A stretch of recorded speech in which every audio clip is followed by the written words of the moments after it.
Makaburi is like so many other, uh, so many other zealots, religious zealots around the world.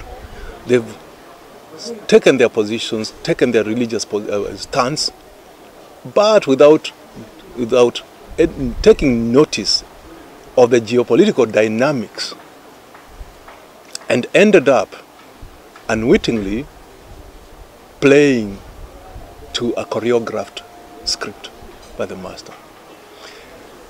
Makaburi and his very extreme positions at times were only so well, fitting into a design where we have to look for a monster, where we have to puff up a monster, and have the citizenry, the rest of the citizenry, desperate for a solution to whatever he stands for. And he, with his statements, as much as it was clearly known that Makaburi was not an operative, a militant operative, he was not even an ideologue. He was just a good activist and quite articulate in his expressing his viewpoints. And he would be a strategist, but he never went into recruiting anybody. He would only say, this is right, and say it forcefully. And then in his activism, remember, if anybody knows that the history of Makaburi, right from the Salafi, the first times he came into the Salafi doctrine and earned himself the nom de plume Makaburi, was when he was digging out graves in mosques, in protest. That's a Salafi protest about mosques, the presence of graves in mosques, which end up being idolized by worshippers. And therefore, for him, he would say, we have to get rid of these ones. And he led that campaign. Nobody knew him then. But the people who knew him called him Abu Makaburi. Abu Makaburi morphed into the voice of jihad only so much late in the day after the killing of Abu Drogo. There was to be a figure after Abu Drogo. Abu Drogo was himself that figure that was manufactured. There was an attempt, if anybody knows, to manufacture me as that figure. Only that I did not fit in at all in the kind of profile that they would have very well pinned down. You only need to have an articulate person out there and then say, this is a figure. And I'll give you so many examples around the world, including Anwar Awlaki, the American Yemeni who was killed in drone attacks by the Americans themselves with the order of Barack Obama, and his young son, 16-year-old Abubakar Awlaki. Omar Awlaki. Awlaki, because of being very articulate and being a voice of jihad, then ended up being framed as the ideologue, as a terrorist, master. Even when it was clear, and it's very, very clear to the CIA, the FBI, and all counterterrorism agencies in the West, that he has never participated in any terrorist activity. The same thing you find now, Abu Makaburi. You'll find a new one when that one is gone. And the narrative will always have the intelligence generating a lot of propaganda material. We have had a very, insidious campaign by the intelligence organs, not just about Makaburi, but showing that there are characters within here were the monsters and wherever, and carried out by media, mercenary media, including very recent reports where,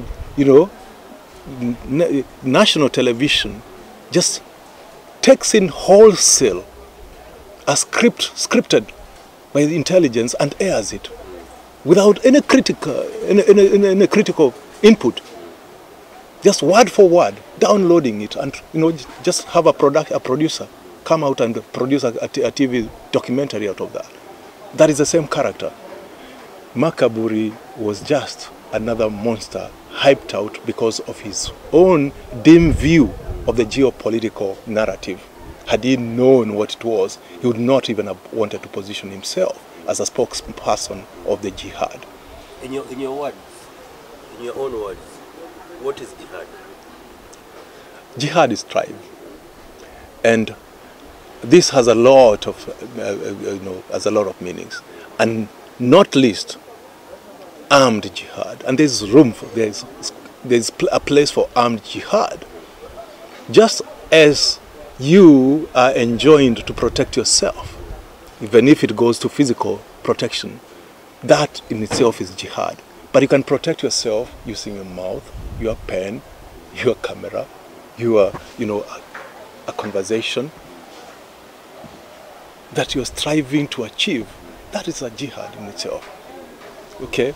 So it ranges from the very, very, strive for personal spiritual purification to the very extreme armed jihad, which armed strive, which has at the bottom, at the highest objective, killing, because killing in itself has accommodation, in the sense that you can be hanged by a court of law, you can be killed by state power. When the state goes out to fight, if it was fighting in the name of Islam, then the state would be in a situation of jihad. But the connotation that jihad is only about warfare is terribly misplaced. It's a misconception. For one, anybody who believes in jihad should then be a jihadist. Yeah? And the truth be told, Muslims believe in jihad. If a Muslim does not believe in jihad, then his Islam is highly questionable. It is then the conception of that jihad that now you should be interrogated. Okay? So jihadist is still another Western framing of the terrorism narrative. Now that becomes a bad dog, or rather a dog giving it a bad name. Islamist. What the hell is Islamist? Somebody who observes Islam or what? But when it is repeatedly circulated in the media, then what connotation it gets is that one of bad people. Whereas Islamist would, in a very ordinary dictionary meaning, common day language mean, is somebody who stands for Islam. Can you be a Christianist? Can you be, well, it's the same thing, a Kenyanist. I'm a Kenyan, so I'm a Kenyanist. What's wrong with being a Kenyanist? If I stand for Kenya, or rather I believe, I'm a Mzalendo. So the same thing, but the Kenyan media has also just downloaded the same terms out there without critically interrogating them. The same thing that we've downloaded the language of terrorism without critiquing it.